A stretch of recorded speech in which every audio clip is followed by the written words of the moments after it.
Lockup settings adjustment. What's up guys? Ito bagong tip sa inyo guys about sa ating mga lockup settings sa Pi Network. Lockup settings adjustment. Yan po ang sinisigaw ng karamihan ng mga pioneers.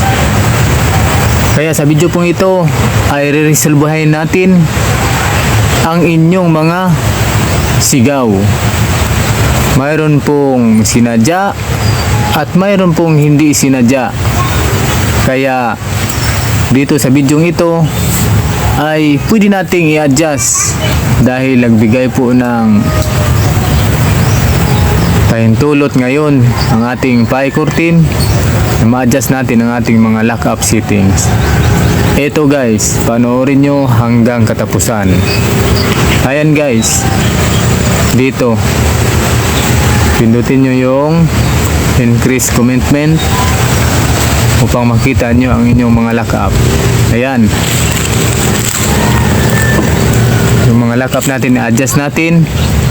Pwede nating i-adjust sa dito 6 months then 50%. Yan, check natin. Pagkatapos dito tayo sa baba. Ayan, check na guys.